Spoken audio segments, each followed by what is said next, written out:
اگر تو نہیں کرے گا تو کوئی کارنیورس تجھے کھا جائے گا، اگر تو کھائے گا نہیں تو کوئی تجھے کھا جائے گا آگے. So you have to learn to survive and thrive and strive for your destinies.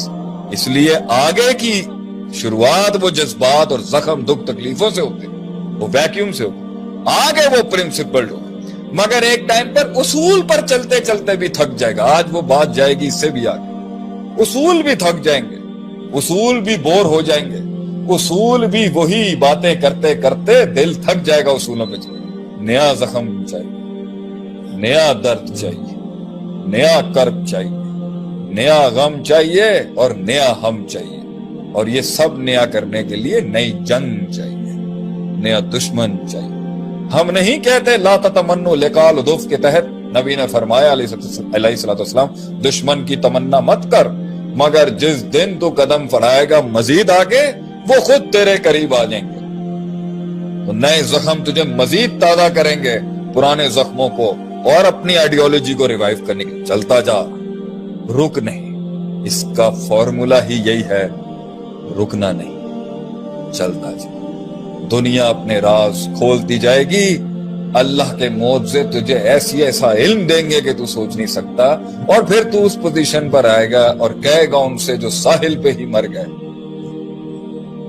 بل کذبوا بما لم یحیطوا بعلمہ، انہوں نے جھٹلا دیا انقلاب کے رستے کو کیونکہ ان کی عقل اور علم سمجھ نہیں سکی ان ڈائنامکس کو جو چلنے کے بعد آتے.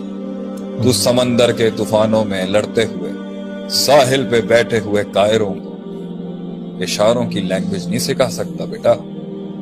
تو صرف دعوت دے سکتا ہے. اگر وہ آئے گا دنیا کے اس سمندر سے ہر کسی کو ویسے ہی جانا ہے جیسے سب گزرتے ہیں. فارمولا ہے keep hanging on to something, stick to something. پکڑ کے رکھ، تجھے آگے وہ ملے گا جس کے تحت تو جلدی کر جائے گا. اس لیے تو کہتے ہیں پہلا کروڑ بنانا بہت مشکل ہوتا ہے، دوسرا کروڑ آسان ہو جائے گا. پھر اگلا 2 کروڑ بنانا بہت مشکل ہوتا ہے، اگلا 8 بنانا آسان ہو جائے گا. پہلے 10 لوگ جمع کرنا بہت مشکل ہوگا، تیری موت ہو جائے گی اس میں. اگلے 10 بنانا آسان ہوگا کیونکہ وہ سارے لاکس تو کھول چکا ہوگا. 2 بندے پکڑنے کے لیے، 2 لاکھ بنانے کے لیے، 2 کمپنیاں، ایک کمپنی کھڑی کرنے میں، ایک آرگنائزیشن کھڑی کرنے میں تجھے جو سال لگیں گے دوسری آسانی ہی سے بن جائے گی. پھر 2 کے بعد جب سیچوریشن پوائنٹ آئے گا تو اگلے 2 ایسے ہوں گے کہ تیری روح کی چیخیں نکال دیں گے. لیکن پھر اگلی 4 بنانا آسان ہو. جتنا چیرتا ہوا جائے گا اتنا اس کائنات کے راز کھولتا جائے گا اور کبھی نہیں سمجھا سکے گا ان کو جو پیچھے ہی رہ گئے. اس لیے my last line to your answer is ہر بات ہر کسی کو سمجھائی نہیں جاتی اور بتائی بھی نہیں جاتی. اس کے لیے اسے آگے آنا پڑے گا. پری ریکویزٹ ہی دنیا کے رازوں کو جاننے کا انیشیٹوز اور فیصلے. اللہ اکبر. کیا ہو گیا؟ جوابوں کا جواب ہوگا. آپ خاموش ہو گئے میرے خیال سے. ہمارے ساتھ جو ہے وہ شیخ نور احمد اشعری حفظہ اللہ، وہ آپ کو سلام کہہ رہے ہیں. وعلیکم السلام یا اخی الکریم. لوگوں کا آپ کے اس کلام کے اوپر جو ہے وہ بہت پیار آ رہا ہے ماشاءاللہ سے. اللہ تعالیٰ جی دعائیں آپ کے لیے کہ اللہ تعالیٰ آپ کی حفاظت کرے، اللہ تعالیٰ آپ سے قبول کرے. آمین. شیخ یہ بتائیں، سوال ختم ہو گیا آپ کے میرے خیال میں شیخ لوگوں کے بھی سوال ختم ہو گئے، لوگوں کے بھی سوال ختم ہو گیا نا اس کے بعد. وہ کہہ رہے ہیں ہو گیا پوڈ کاسٹ ہو گیا جی. نہیں سوال تو کافی ہیں. اچھا یہاں پر جو ہے آپ نے اگر کوئی اسپیسیفک کیس ڈسکس کرنا ہے تو کر لیں. جنرل ہم نے آپ کو قانون بتا دیا. اسی کے اندر جو ہے وہ آپ نے ایک تو یہ فرمایا کہ اکتاتا اس لیے کیونکہ وہ چھوڑ دیتا ہے. ٹھیک ہے جنگ لڑنا چھوڑ دیں، نیا زخم نہیں آتا، پرانے اصول ہو جاتے ہیں، پرانا زخم. اور اس ٹائم جو ٹائم پیریڈ ملا تھا وہ ضائع کیا اگلی بلاؤں کے آنے سے پہلے. یہ بتائیں کہ 2 قسم کی پرسنالٹیز ہم نے دیکھی ہیں اور ہر انسان اپنی سیلف ڈسکوری کے حساب سے اپنے آپ کو پہچانتا ہے. کامیابی کے لیے کون سا جذبہ زیادہ امپورٹنٹ ہے, خوف کا یا پھر امید کا؟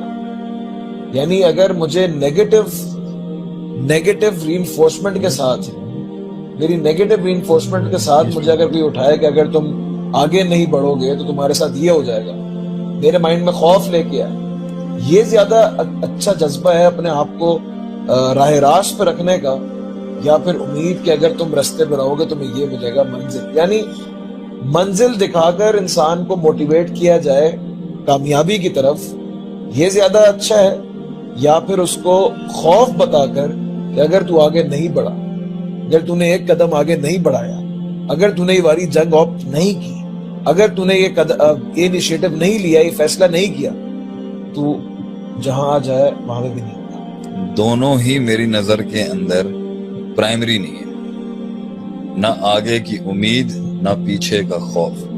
اصل چیز جو انسان کو چلاتی رہتی ہے وہ ہے رستے کا حسن.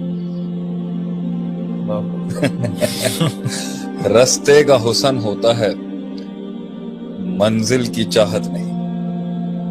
منزل کی چاہت تھکا دے گی, منزل کا انتظار تھکا دے گا, کیونکہ کچھ منزلیں صدیوں کے بعد ملتی, کچھ منزلیں اپنی زندگی میں ملتی ہی نہیں ہیں. منزلوں کو اگر سامنے رکھیں گے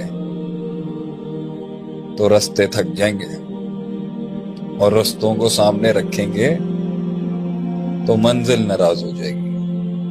دونوں کا خیال رکھیں گے تو وہ پیچھے والا ساحل پہ بیٹھا ہوا ڈرانا لگ جائے گا. نہ پیچھے کا ڈرائیں کیونکہ اس میں فیلئر کا خوف آ جائے گا, اور نہ آگے کی ایسی پاگلوں والی امید دیں کہ آگے ٹوٹے تو ڈپریشن میں چلا جائے.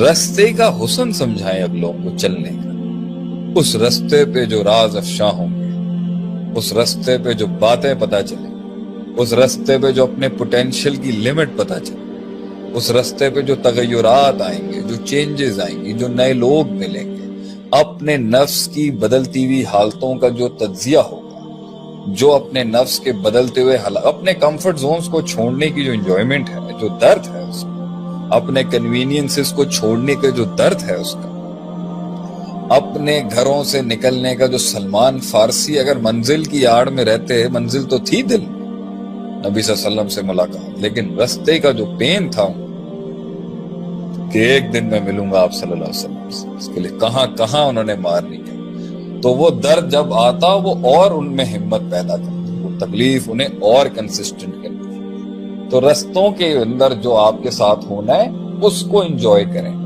جو رستوں کے آگے منزلیں ہیں اور اس کا سوچیں گے تو تھک جائیں گے, کیونکہ کچھ ویژن 10 سال کے ہوتے ہیں اور کچھ 100 سال کے ہوتے ہیں. میری نظر میں آگے کا پیچھے کا خوف اور آگے کی امید کے بجائے اسے یہ بتائیں کہ زندگی کا حسن ہی مشاہدہ ہے, تجربات ہے. یہاں رہو گے تو پیچھے والا جو تم سے پیچھے والا ہے جب وہ نکلے گا تو تمہیں رونتا ہوا نکل جائے.